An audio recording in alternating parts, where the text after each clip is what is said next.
is Sunny Priyan and you are watching news. In our day-to-day lives, we always hear about cases related to sexual harassment. And for this, we have some students of AAFT College to answer these questions. So, ma'am, what do you think if a person, he or she, anyone, if they are being harassed in a working place, how can they deal with it?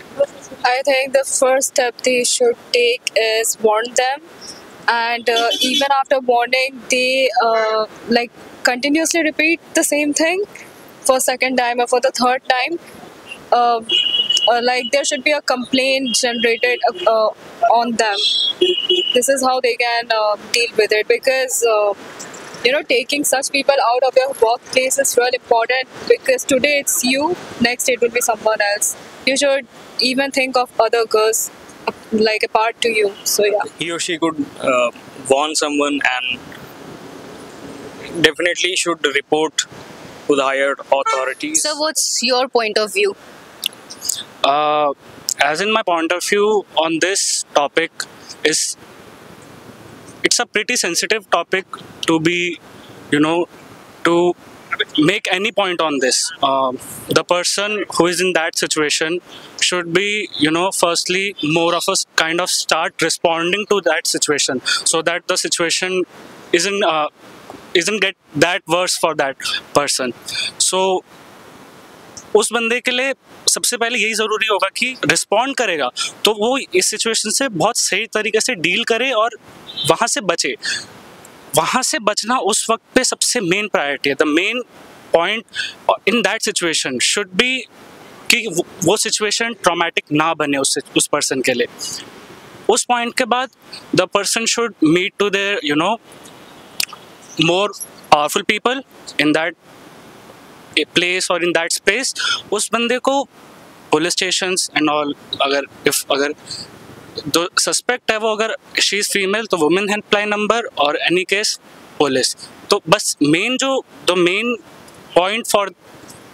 Point in this situation is at that point of time he should be responding to the situation so that isn't get traumatic for that person. ऐसे तो हम हमेशा सुनते रहते हैं कि women हमेशा harass होती हैं, सेक्सुअली हरास होती हैं, लेकिन बहुत से केसेस ऐसे भी हैं जहाँ पे मेल को भी हरास किया जाता है. तो इस पर आप क्या कहना चाहेंगे? ऐसा है कि यहाँ पर जब कोई भी हरास होता है तो हाँ, मोस्टली जो मेजॉरिटी केसेस हैं वो विमेंस के ज़्यादा हैं, बट मैं इसको ऐसे देखता हूँ कि इसमें एक पर्सन हरास हो रहा है. तो इस चीज़ को डील करने के लिए सबसे पहले तो एजुकेट करना बहुत ज़्यादा ज़रूरी है. सेक्स एजुकेशन जो कि मेरे हिसाब से इंडिया में फ़िलहाल उस लेवल पे या फिर उस इंटेंसिटी पे नहीं पढ़ाई जा रही है या फिर नहीं बताई जा रही है लोगों को, उसकी वजह से हो सकता है. और ये मेल्स भी होते हैं हरास, तो उसके लिए सबसे पहले तो एजुकेट करना, और दूसरा ये कि हर किसी का स्पेस को रिस्पेक्ट करना आना चाहिए हर किसी को. अगर कहीं ऐसा है कि कोई किसी के पर्सनल स्पेस को इन्वेड कर रहा है तो उस केस में जो दूसरा सस्पेक्ट है उससे अपनी जो बाउंड्रीज है, उसकी जो पर्सनल बाउंड्रीज है, उससे बहुत क्लियर कट रखनी आनी चाहिए. तो ये दो चीज़ें हैं जो मेरे हिसाब से किसी भी हरासमेंट के केस में इम्प्रूवमेंट ला सकते हैं कि आगे से ना हो वैसा कुछ. सेक्सुअल हरासमेंट ये बहुत ही अहम और बड़ा मुद्दा है, लेकिन मर्दों के रिलेटेड आइएगा तो फिर कोई बड़ा मुद्दा नहीं है, क्योंकि आम जिंदगी में मर्दों को बहुत सारे ऐसी चीज़ें से गुजरना पड़ता है, लेकिन लोगों को से कुछ फ़र्क नहीं पड़ता उनके साथ क्या हो रहा है नहीं हो रहा है.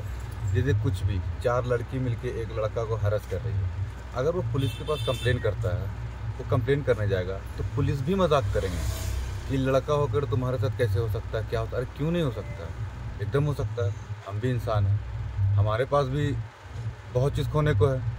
हमारा मेंटली होता है, मेंटली हरास होते हैं, फिजिकली हरास, बहुत तरह का चीज़ होता है, लेकिन इस चीज़ को कोई समझना नहीं चाहता है. हालांकि बाहर देश में इसके लिए बहुत सारे चीज़ इम्प्लीमेंट किए गए हैं, लेकिन भारत देश में अभी तक मर्दों के लिए इम्प्लीमेंट नहीं किए.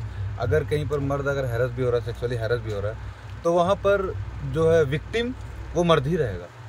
औरत को वहाँ पर सेफ साइड कर दिया जाता है, या कोई लड़की रही तो उसको सेफ कर दिया जाएगा, मर्द फंसेगा बेचारा वहाँ पे. सेक्सुअल हरासमेंट पे देखिए गवर्नमेंट के बहुत सारे लॉज भी हैं, बट लेकिन उसको यहाँ भारत जैसे देश में इम्प्लीमेंट नहीं किया जाता है। अगर कहीं पर भी कुछ जैसे होता है तो उसको पुलिस के पास भी इंसान जाता है, लेकिन पुलिस उससे खास कोई एक्शन या कुछ नहीं लेती है, उस पर हमारा ही मजाक बन के रह जाता है। पुलिस बोले कि तुम्हारे साथ क्या हो सकता है, क्या होगा, तुमको तो अच्छा ही लगा होगा, तुम्हें तो मज़ा ही आया होगा, पर ऐसा बिल्कुल भी नहीं। सेक्सुअल हरासमेंट एक ऐसा चीज़ है कि जिससे मर्द भी उससे गुजरता है, उसको भी अंदर से ख़राब फील होता है, उसका भी अंदर का आत्मा टूटता है अंदर से।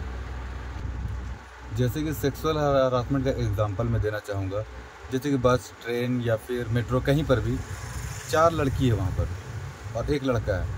अगर लड़की उस लड़के पे टच कर देती है या गलती से धक्का पड़ जाता है या कुछ भी हो जाता है या बॉडी पार्ट टच हो जाता है तो वहाँ पर कोई मुद्दा, कोई विषय नहीं है। वो लड़का बेचारा वहाँ पर इग्नोर करता है, मतलब पब्लिक भी कुछ नहीं उसको इम्पोर्टेंस देती है, वो छोड़ देती है उसको, हुआ कोई बात, कोई मसला नहीं। लेकिन जस्ट उसको वाइस वर्सा उल्टा करते हैं। 4 लड़का एक लड़की, अगर बीच में गलती से बेचारा का कोई गलती वैसा इंटेंशन भी नहीं, गलती से झटके से या कुछ भी टच हो गया तो लड़की तमाचा मार देगी, 4 बंदे वहाँ पर खड़े हो जाएंगे उसको पीटने के लिए, पुलिस केस अलग से बनेगा, लड़की उसको सेक्सुअल हरासमेंट में अलग फंसा देगी। मतलब मर्द का कहीं पर भी इस सेक्सुअल हरासमेंट में वो बेचारा हर जगह से फंस ही जाता है कहीं ना कहीं से। उसको ना पुलिस मदद करती है ना पब्लिक। 4 बंदे लड़की को दिखावा के चक्कर में उसी को पीटेंगे, हर तरह फंसता बेचारा लड़का ही है। सेक्सुअल हरासमेंट में जैसे कि बहुत सारे केसेस, बहुत सारे लॉज है, केसेस है, तो उस पर हमारे गवर्नमेंट को इम्प्लीमेंट करना चाहिए। As per the statistics, there are approx 880 cases that has been registered related to sexual harassment cases. And to deal with this, our government is actively making rules and other laws and regulations to deal with the sexual harassment. With this, we come to an end of our program. Stay tuned with our channel, that is A. This is Sunny Priyan with camera person Rahul. Thank you.